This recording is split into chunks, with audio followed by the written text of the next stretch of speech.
Hello and welcome to the third pre-lecture recording for the psychiatry module. This pre-lecture recording is broken up because the third lecture is also broken up into two parts. The first part will be focused on anxiety disorders and the second part will be focused on post-traumatic stress disorder. The suggested reading for anxiety disorders is from DePiro. It's chapter 53. You can focus on the chapter or the sections on generalized anxiety disorder, but if you're interested, you can also read anything on panic and social anxiety as well. The objectives for the anxiety lecture are listed here.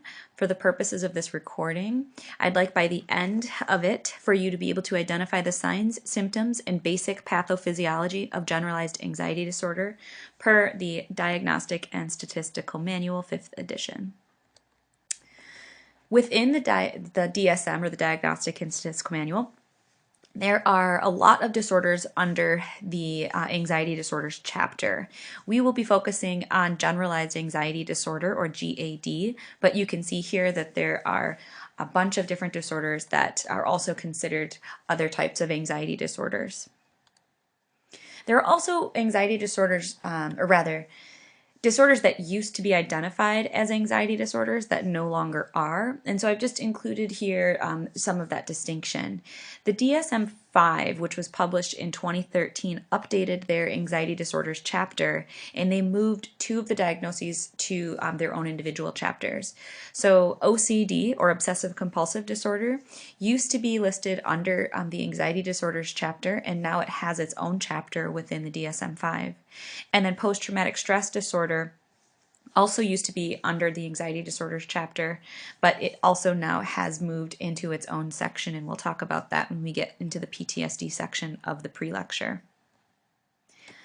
So for generalized anxiety disorder, the criteria include excessive anxiety or worry most days than not for at least 6 months about various events and activities. And it's difficult for these people to control their worry. They find that they're worrying about absolutely everything. And this anxiety and worry is associated with at least 3 of the following: restlessness or feeling on edge, feeling easily fatigued, having difficulty concentrating, feeling irritable, having muscle tension, and typically that muscle tension is in various parts of the body. This tends to be a more difficult criterion to really pinpoint with people because they say, well, I'm tense all over. As well as sleep disturbance is also common. And again, because this is a psychiatric disorder, it has to include clinically significant distress or has to impair social and/or occupational functioning. For epidemiology, we can see that almost 30% of people in the US will have GAD sometime within their life. And this prevalence tends to peak in the somewhere between the 30s to mid-40s. For the etiology and pathophysiology, there are a variety of abnormalities that occur in people with generalized anxiety disorder. The brain structure abnormalities include the locus ceruleus, the amygdala, and the anterior cingulate cortex, all of which are overactive in the anxiety and fear responses. The hippocampus, responsible for consolidation of traumatic memory and contextual fear conditioning. And so what this does is really brings to memory for people things that used to make them or previously made them anxious, and then it kind of casts a net over lots of other things to kind of remind them of that anxiety even when they're in new situations. The hypothalamus is also abnormal in people with GAD in that it integrates neuroendocrine and autonomic responses to a threat. And so when people have this memory of something before that made them feel anxious, their hypothalamus will then start increasing certain these neuroendocrine and autonomic responses to increase the heart rate, speed up the breathing, cause a variety of different symptoms. There are neurotransmitters involved, of course, as well. So there are several models for this. The first is the noradrenergic model. And so within the CNS and through the sympathetic pathway, the locus ceruleus alarms the body to increase norepinephrine release and stimulate the sympathetic and parasympathetic nervous systems.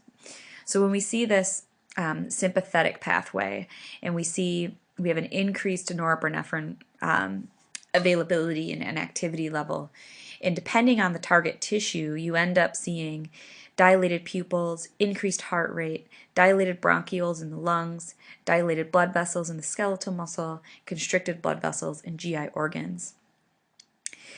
Chronic overactivity of this norepinephrine actually decreases alpha-2 adrenal receptors in GAD patients. The HPA axis is also dysregulated, and so the stress response is abnormal. And then what's interesting is that some meds with anxiolytic effects will actually decrease the locus coeruleus firing in order to decrease that norepinephrine activity and maybe decrease some of these physiologic symptoms that are occurring. There's also a GABA model, and what GABA stands for is gamma aminobutyric acid. You might remember that from the insomnia lecture. And this is the major inhibitory neurotransmitter in the CNS. GABA receptor role in anxiety disorders is not well established, but we know that meds that increase GABA receptor GABA concentrations or activity do in fact lead to sedation and anxiolysis. Most of them also are anticonvulsants, and so they'll have anti-seizure effects as well. So we'll try to walk you through this little image here. What you have is neuron coming in, releasing the excitatory neurochemical glutamate. And so where GABA is the major inhibitory neurotransmitter in the CNS, glutamate is the major excitatory neurotransmitter in the CNS. And so this neuron is trying to activate, the blue neuron is trying to activate the green neuron by releasing glutamate. However, these light blue neurons are releasing a bunch of GABA, and so they're trying to inactivate or downregulate this green neuron. So what happens is that when GABA A receptors are activated by something like GABA, that causes a chlorine influx, and chlorine will hyperpolarize the cell, which then decreases further action potentials, and then you end up getting sedation, anxiolysis. You might get some amnesia, so people will have trouble remembering certain things when their GABA A receptors are overactivated. You can also have decreases in neuropathic pain, as well as a variety of other effects, such as the anticonvulsive effects that we see. There's also a serotonergic model. Similar to the GABA model, we don't fully understand the role of GABA for kind of long-term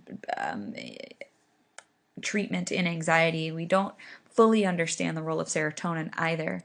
However, we know that serotonin is released by neurons in the raphe nuclei of the brain stem, and these neurons project widely throughout the brain, and that longer exposure to serotonin or long-term exposure to serotonin reduces anxiety overall. However, short-term exposure, like if somebody were to take too much of an antidepressant all at once, or in a very short period of time, or maybe certain illicit substances, that can actually worsen anxiety. So for the clinical course of GAD, there tends to be a bimodal distribution for the age of onset. We see that people with primary GAD, where it's not really explained by anything else, they tend to have an earlier onset of anxious or anxiety symptoms. And then people with secondary GAD, where we can attribute it to maybe some other triggers, those tend to have a later onset. It's pretty common that it's exacerbated later in life, so that's like in the 30s and 40s, and it tends to be associated with psychosocial stressors. So these are things like work, having kids, needing to pay a mortgage, needing to pay a car payment, all those types of things. For primary GAD, the duration is expected to be chronic, and so this is considered a chronic relapsing and remitting disease. Indistinct episodes can last years. There are high relapse rates and relatively low long-term recovery rates. The likelihood of remission at 2 years is only about 25%. Patients are often eager to report their distress. This is a little bit different from depression in that they don't really care about the stigma because the symptoms are so uncomfortable that they just want to get better and they just want to feel better. There are lots of psychiatric comorbidities in people with GAD. Up to 90% of people with GAD will report that they or have also been diagnosed with another psychiatric illness, and depression is present in about 60% of people with GAD. So that concludes the pre-lecture material for anxiety disorders, and we'll now go into the pre-lecture material for post-traumatic stress disorder. The suggested reading is Chapter 54 of DePiro. Any of the material on post-traumatic stress disorder is what's encouraged. And then I have optional here anything on obsessive compulsive disorder. I do want to make sure that it's clear that PTSD and obsessive compulsive disorder are absolutely not the same, and they're not really connected at all. It's just that that DePiro was based on the DSM-4, where both of these disorders were considered anxiety disorders.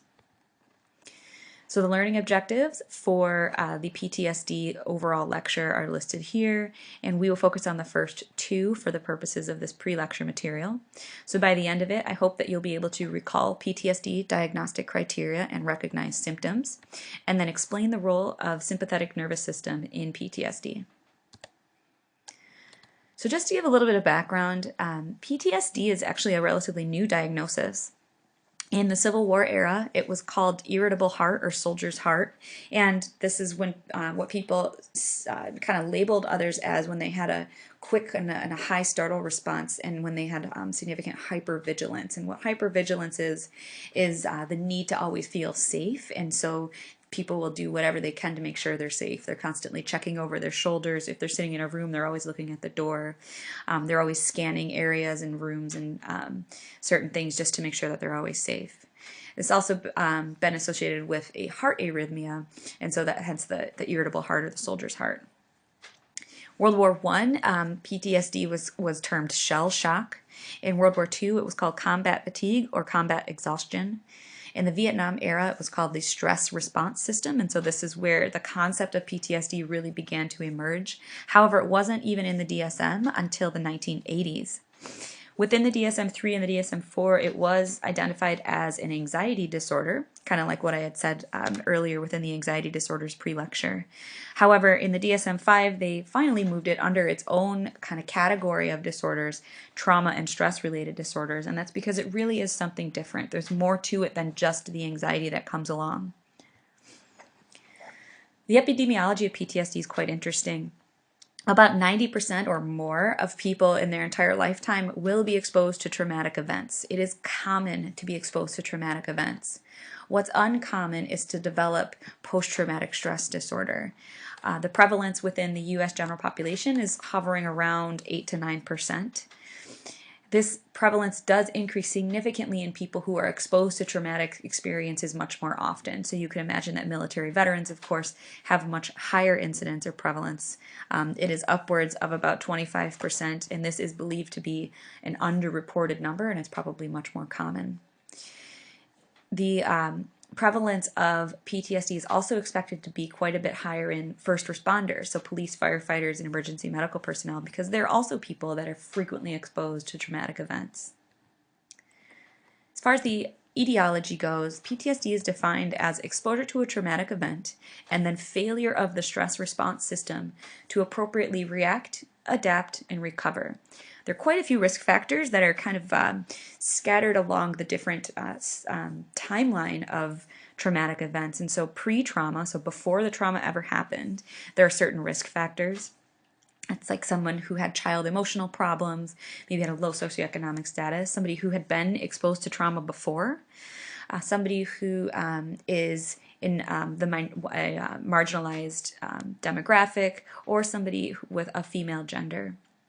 Peri-trauma, so this is what's happening during the trauma risk factors, are the actual severity of trauma. So it's noted that when people are under the thought that their life is being threatened, that is considered a more severe trauma and may increase the risk of somebody developing post-traumatic stress disorder.